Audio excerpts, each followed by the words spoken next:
And first of all, welcome to Impact News. This Trump stuff is so messy. We really have to do everything we can to try and right this country. Now, here's how far this Trump mess can go. iHeartMedia is now in trouble for refusing to run ads on air promoting a local Black-owned business, folks. It's a business initiative about the importance of diversity and inclusion. And it's all playing out in Phoenix, Arizona at KFYI 550 AM News Talk Radio. That's an iHeart station. All right. And what's happening is the program director, these people are so bold that the program director sent an email stating that the radio station, and I quote, people, is in opposition to the need for corporate diversity programs, unquote. First of all, who asked you? You do your job. Nobody asked you. You don't make policies. Let's start there. All right, the rejected ads were from ThinkZilla Consulting. That is a globally recognized Black woman-owned brand engagement firm. He refused her ads. I guarantee you the NRA, the white, all those ads, I'm sure they just slid right through. A recent study by McKinsey noted that diverse executive teams improve their profitability by 33%. Diversity matters, okay, compared to their peers. Apparently, this program director is so audacious that he went against iHeartMedia's very own diversity in radio programming policy, all right, as shared in the company's ESG report. Now, we get to find out how serious iHeartMedia is in their policies. Let's see if he gets suspended without pay or fired, or if those ads run on that air. Because first of all, he shouldn't be in a job. She's probably not the only person he's done this to, and certainly won't be the last if he gets away with it. So now we're going to go into corporate America, and we're going to watch the day-to-day policies and how they play out. iHeart has an ESG report. It states in its report that this is not something that it believes in. This guy did it. Let's see what they do. I'm Carol Angela Davis. Stay tuned. I've got all the news stories that are important to you. Stay with me. Here are your headlines from all around the neighborhood and all around the world. Folks, first, Black employees are suing Tesla for racism. We'll tell you about this latest case. Then Elon Musk shows his South African apartheid roots. Yes, he does. Women helped by Google to get the care they need, the reproductive care. Disturbing news for the climate as the freshwater lakes dry up. It's very, very serious. Good climate news from California, so we're happy about that. News on the monkeypox, which we all need to be aware of. And finally, a famous Black plastic surgeon as history is made in Colombia. Stay with me.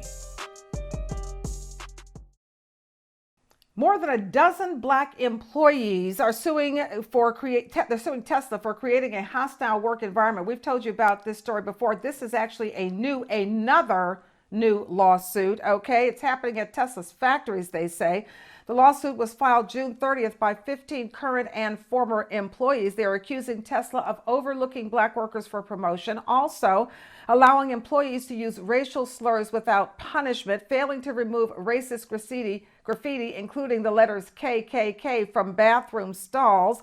They say supervisors failed to act when Black employees complained of the abuses. Now, Tesla has been hit with racial discrimination lawsuits in the past. We've told you about them, including 46 alleging sexual and racial harassment at its Fremont, California factory. So that tells you all you need to know about Elon Musk. In case you're considering buying a Tesla, think again about that. Now you're finding out exactly who he is. And just in case you still don't know, here's some more news about him. The GOP is trying to do to environmental investing what it did to critical race theory. And let me tell you, it starts with Elon Musk. Yes, folks, you can buy that Tesla if you want to. He's looking more and more like the dyed-in-the-wool white nationalist, and we are getting tired of it, okay? Elon Musk is apparently raging against the investment model known by the initials ESG. That stands for environmental, social, and governance principles, all right? He's calling it a scam, and he's calling it woke capitalism. Keep buying those cars, financing him. Musk is mad because Tesla was dropped from a Standard & Poor's ESG index while Exxon was allowed to stay in, clearly for a reason, all right? Right now, red states are trying to take business away, okay, from investment managers if their strategies promote, okay, environmental goals, yes, or social activism. Oh, these people are the worst people. And that's because these funds shun investments in fossil fuel or firearms companies or in companies with questionable social practices. Don't fall for it. Stop funding Elon Musk. Do not buy the Tesla. And in a minute, you're going to have to stay away from Twitter when you see what he probably is going to do to that service, because he is just not a decent person. All right, let's move on. Google says it's going to delete the location history data for sensitive places. That would include fertility centers, abortion clinics, and addiction treatment facilities. That data is going to be erased, all right? And it's all over concerns that a digital trail could inform law enforcement about your activities, particularly if you choose to terminate a pregnancy illegally. The technology industry is worried that police could obtain warrants, yes, people, for customer search history that would tell them everything that you're doing for your geolocation and other information that is regarding pregnancy or pregnancy termination plans. Oof! Thank you, Google, for supporting women and men, by the way, because you are also supported by this, even if you don't know it. All right, let's look at the climate. For all the folks who think they can survive global warming and massive flooding, all right, by getting on their $50 million yachts and sailing into the sunset on the rising water that's rising because the glaciers are melting, well, this one's for you. You can't. And now there's proof, all right? All right, this is what happened to a container ship. Now, we know how big and heavy those container ships are. And it snapped in two in the middle of a typhoon, and dozens are feared dead after that ship did snap in two. The ship sank in the South China Sea, and at least 3 people were rescued. 35 people may have been swept away by waves. So if you think you're going to get on your big fat yacht and sail away from all of us as we suffer with this climate change that you helped create, you're wrong. How about that? Let's clean it up. Also in climate, California has good news. The state is phasing out single-use plastic waste under a sweeping new law signed by California Governor Gavin Newsom. All right, now it is the country's most sweeping restrictions on single-use plastics and packaging. It requires them to be recyclable or compostable by 2032. One of the objectives is to shift the burden to the industry. Plastics are responsible for at least 232 million tons of planet warming emissions each year. And just in case you're wondering, that's about the same amount as the average emissions released by 116 coal-fired plants. Yes, it is a problem. Plastics are a huge problem.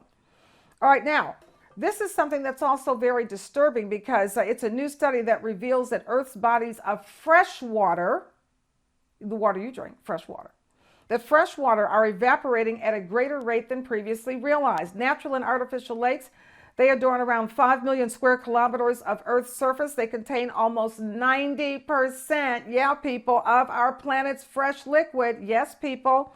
All right, that's our fresh liquid surface water. It's in those freshwater lakes and overflows with all kinds of unique life, fish that we eat, etc. But warming temperatures and increased solar radiation, all right, have made the sky thirstier than ever, and it is soaking up that water that we need to live. The climate is also causing serious problems in Italy, where you may have heard that there was an avalanche and they're hoping that somebody survived it. The avalanche set off by the collapse of the largest glacier in the Italian Alps. Okay, that's pretty serious. At least 6 people killed, at least 8 injured. The disaster struck one day after, get this, one day after a record high temperature of 10 degrees Celsius, which is the same as 50 degrees Fahrenheit. The glacier just got too hot and it melted.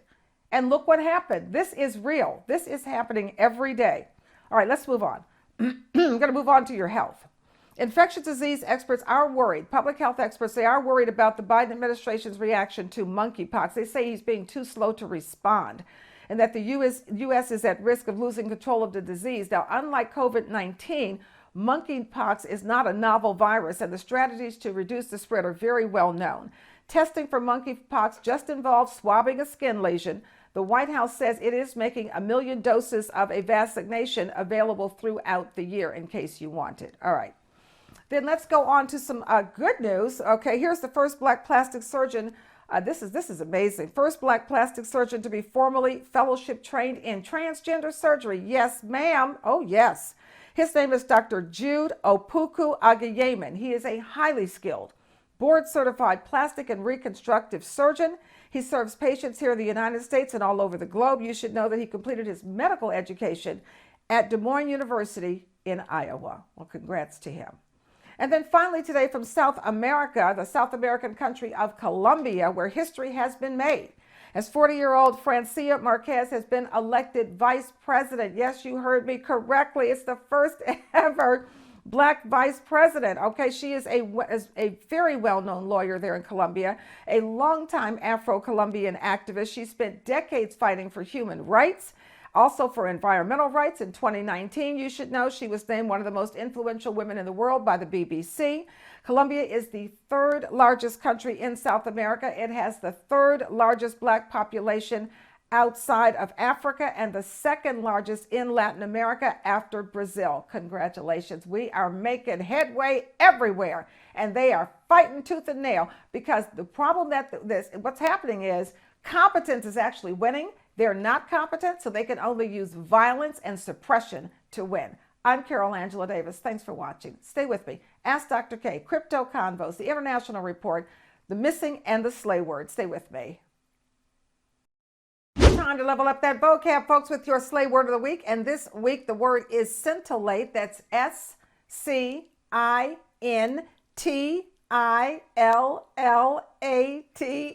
Scintillate. It's a doozy, okay? It's a verb. That means it's an action word. It gives the sentence action. We want to give you the definition. It is to dazzle or to impress with liveliness or wit. Okay, let's use it in a sentence. I'm going to see a comedian at the Improv this weekend. I've been told their routine is scintillating, and I can't wait to get there because you gotta laugh. This stuff is so serious out here. Sentence number 2, where are the Trump children? Oh, where are they in all their so-called scintillating conversations and wardrobe? Oh, yes, where are you?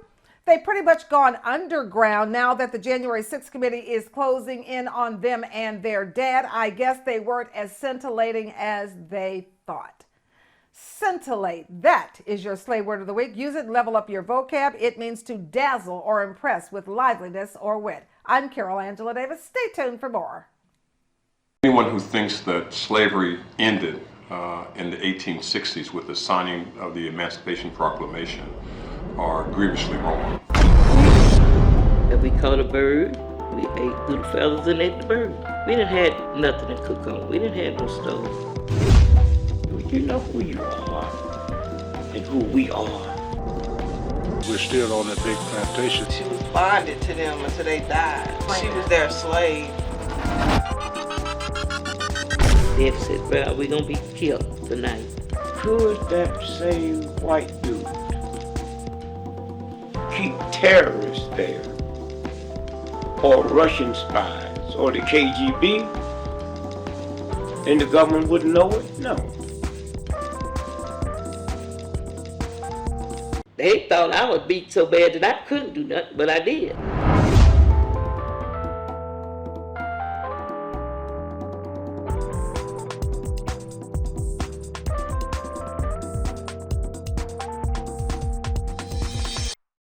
Where are you, Zarina Bryant?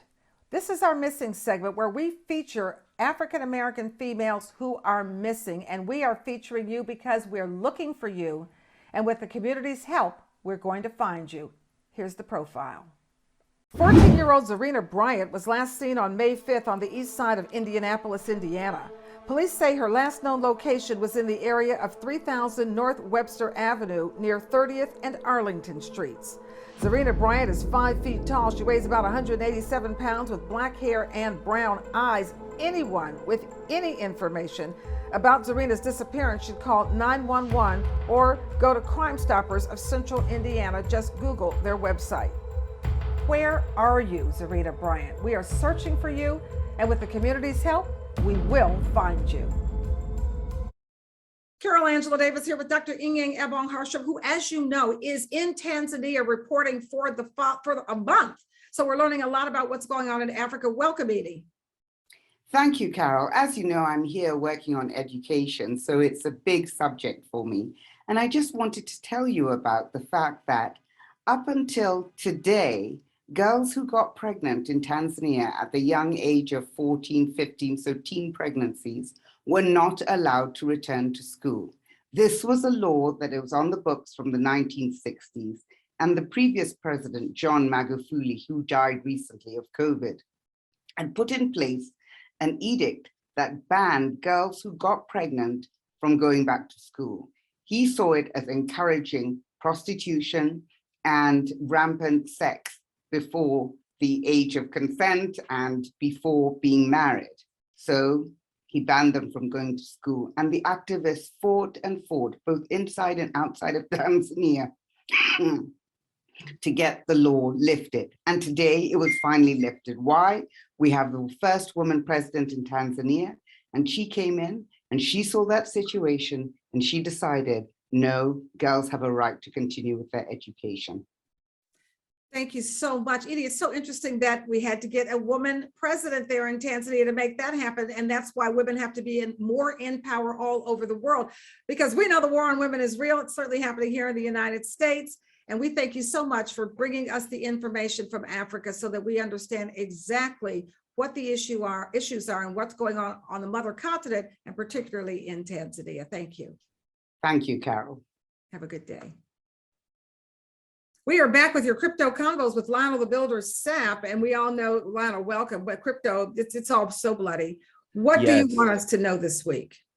Unfortunately, got some bad news for anybody who was with Voyager Exchange this week. After suffering losses of over $650 million, they have filed for Chapter 11 bankruptcy protection. And I just wanted to give a word of caution. Most people already know this, but some of those centralized exchanges, the space is just too new to trust them, especially when everything crashes like it did, like we're dealing with right now in this bear market. If you do own Bitcoin or Ethereum or anything, you want to make sure that you own it yourself. A hardware wallet or even software, you can use apps. You're familiar with Radium, that's a good one. Anything like MetaMask, those Chrome extension wallets are decentralized exchanges, but anything that's centralized where they have a CEO and they have a team and you're trusting them with everything, just giving them their money and trusting them to do the management of it, the space is just too new. Regulation is not in proper position yet.